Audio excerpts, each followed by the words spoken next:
Olá, pessoal! Hoje vamos resenhar o livro do Karl Marx e do Friedrich Engels, A Ideologia Alemã.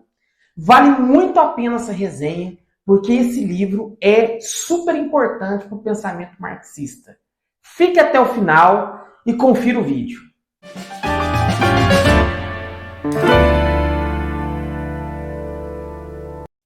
Antes de começar a discussão, gostaria que você se inscrevesse no canal, ativasse os sininhos, compartilhasse o nosso conteúdo e deixasse aquele joinha, que isso você ajuda a nos divulgar.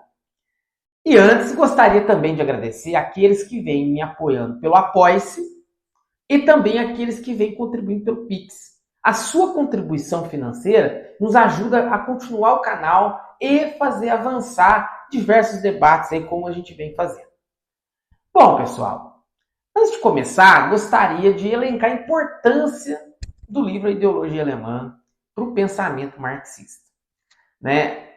A escolha de fazer essa resenha é justamente porque o Ideologia Alemã, ele é, vamos dizer assim, a pedra fundamental do pensamento marxista do ponto de vista filosófico. É nele que Marx e Engels vai construir o sistema filosófico, que vai levar aí a análises brilhantes, como é a análise do Capital, por exemplo. Bom, pessoal, só que o Ideologia Alemã ele tem um lugar na filosofia. Qual que é o lugar que ele tem na filosofia? O Ideologia Alemã ele dá uma resposta para um debate filosófico que existia desde a época dos gregos, que era justamente de onde viriam as ideias. O Platão respondeu que as ideias viriam do mundo ideal, ou seja, de ideias pré-concebidas, e a investigação filosófica levaria ao entendimento desse mundo ideal, e aqui a gente só vê de forma deturpada isso por Platão, e o Aristóteles via que cada objeto tinha a sua funcionalidade específica, então, ou seja, descrevê-lo era fazer a investigação filosófica. Essas duas correntes vai criar o idealismo, que os alemães vão adotar, Kant e Hegel principalmente, e o materialismo francês, que tem uma característica muito mecanicista e determinista da história. Marx fazia parte de um grupo de jovens que eram considerados os jovens hegelianos, e esses jovens hegelianos tinham toda uma discussão em torno da viabilidade da filosofia hegeliana.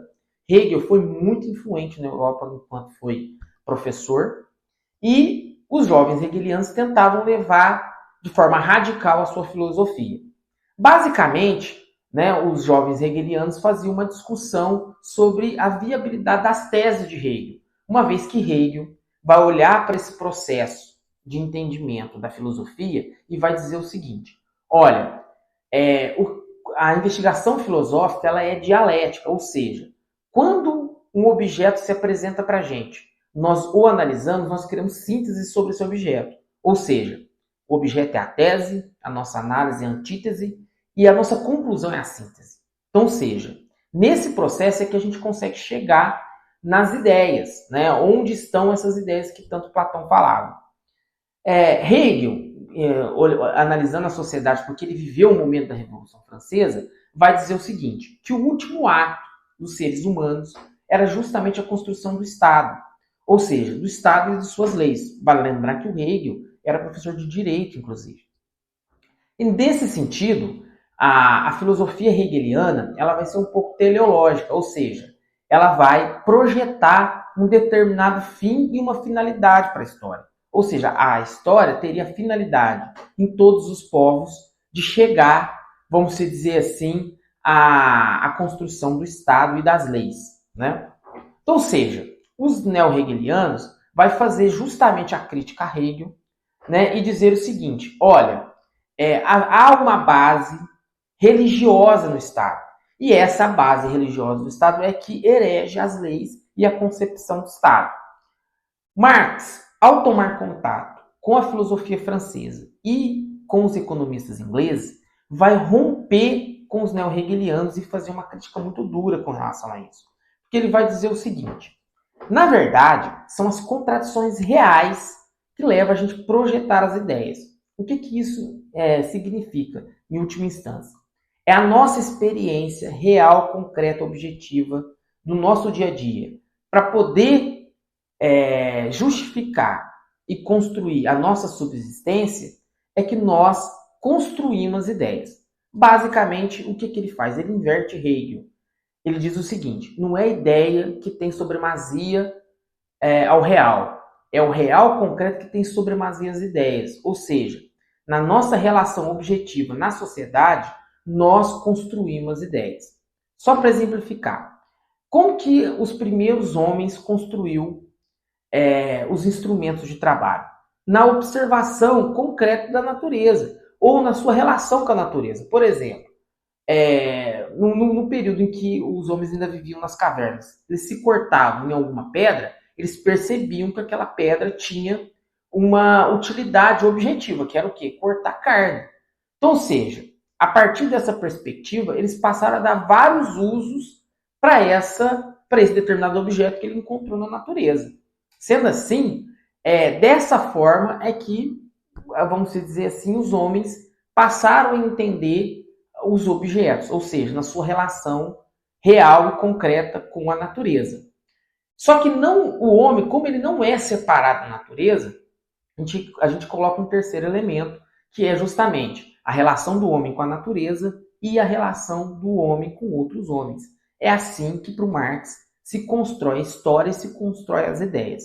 Então, ou seja, o Ideologia Alemã, ele pega as duas correntes filosóficas, né, do materialismo e do idealismo, e ele consegue trabalhar os dois de forma dialética sem criar um determinado fim para a história, sem criar uma determinada finalidade para a história. Então, dessa forma, Marx e Engels constroem um novo sistema filosófico, que nós hoje chamamos de marxismo, mas na época não era chamado de marxismo. E sem contar que eles criam um novo método, que é o materialismo dialético, né? O que seria o materialismo dialético? Nós temos uma experiência no concreto, que seria a tese, nós observamos essa experiência, que seria a antitese, e nós damos usos para para essa experiência concreta. Isso seria a síntese, que imediatamente, quando nós aplicamos novamente na realidade, ela vira uma nova tese, ou seja, a experiência concreta novamente. Então é assim que o Marx e o Engels vai criar todo um sistema filosófico.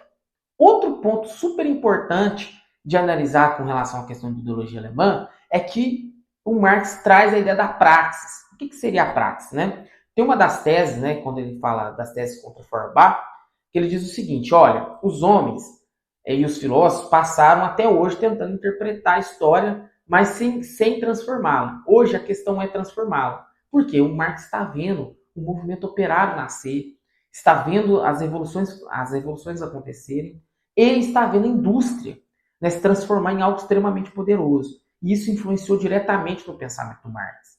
E ele diz o seguinte, que os homens constroem sua própria história, não como eles querem, mas como as condições históricas o impõem. Então, ou seja, a ação do homem sobre a história é fundamental para que o motor da história aconteça. E é por isso que ele vai dizer que a relação da luta de classes é justamente o motor da história. Né? Então, ou seja, esses são os elementos mais principais, vamos dizer assim, do livro Ideologia Alemã. Tem muitos outros elementos, é uma discussão filosófica muito interessante e que vale muito a pena a leitura. E que eu convido você a ler, principalmente, né, nessa edição que está aqui do meu lado, da Boitempo, que é um trabalho editorial fantástico. Né? Eles resgataram, inclusive, os rascunhos, manuscritos, enfim. É, sem dúvida nenhuma, um trabalho excelente. Espero que tenham gostado do vídeo. Compartilhem o vídeo e assistam os próximos vídeos do canal. Muito obrigado.